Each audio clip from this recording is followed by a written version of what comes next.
ஆனால் அந்த பெருமாள் கற்பக விருட்ச வாகனத்தில் எழுதுறது ரொம்ப ஆச்சரியம்.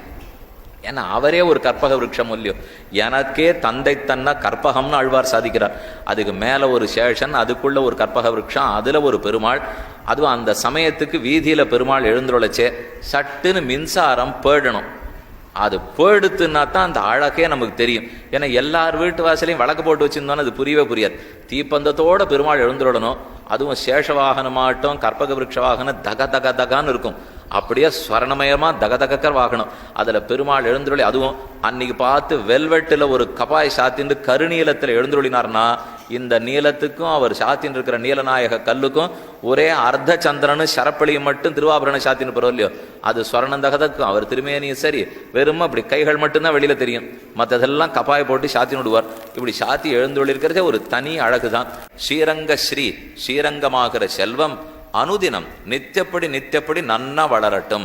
ஸ்ரீரங்க ஸ்ரீயம் அனுபத்ரவாம் அனுதினம் சம்பர்த்தய நம ஸ்ரீசைலநாதாய குந்தி நகர ஜன்மனே என்று கடைசியில் என்ன சொல்லி தமிழ முடிக்கிறோம்? அடியார்கள் வாழ, அரங்கநகர் வாழ, ஷடகோபன் தந்தமிழ் நூல் வாழ, கடல் சூழ்ந்த மண்ணுலகம் வாழ, மணவாள மாமுனியே இன்னும் ஒரு நூற்றாண்டிரும்னு சொல்லுகிறோம். என்னால் ஏன் சுவாமி மற்ற திவதேசம்லாம் வாழ வேண்டாமா? அடியார்கள் வாழ, அரங்கநகர் வாழன்னா அப்படின்னு தாப்பனார் வேடிக்கை சொல்லுவார். அப்போ என்ன திருக்கணபுரம் தாழன்னு அர்த்தமா, திருக்குடந்த தாழன்னு அர்த்தமா? அரங்கநகர் வாழ்ந்தா மற்றதும் வாழும்னு அர்த்தம். அதைத்தான் சொல்ல வேண்டுமே தவிர மற்றதெல்லாம் தாழ்ந்து பட போகிறதானே.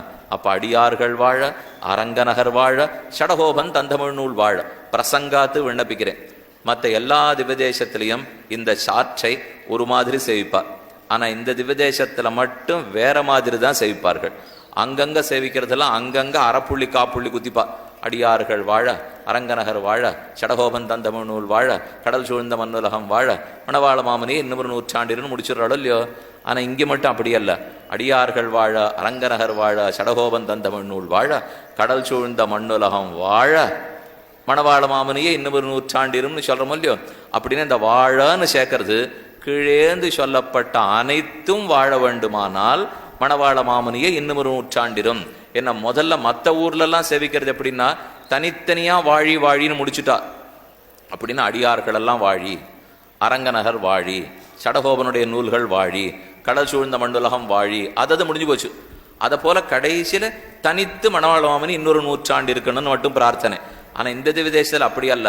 அடியார்கள் வாழ, மணவாள மாமுனியை இன்னும் ஒரு நூற்றாண்டிரும், அரங்கநகர் வாழ, மணவாள மாமுனியை இன்னும் ஒரு நூற்றாண்டிரும் என்ன ஒன்னொன்னே கடைசியில் இருக்கிறதோட சேர்த்து பொருள் கொள்ள வேண்டும். அதனால தான் அரங்கநகர் வாழ, அடியார்கள் வாழ, ஷடகோபன் தந்தமிழ் நூல் வாழ, கடல் சூழ்ந்த மண்ணுலகம் வாழ, மணவாள மாமுனி என்ன அந்த வாழன்னு இழுத்தா தான் அதோட தொடர்புடையதுங்கிறது அடுத்தது தெரியறதுக்கே வரும்.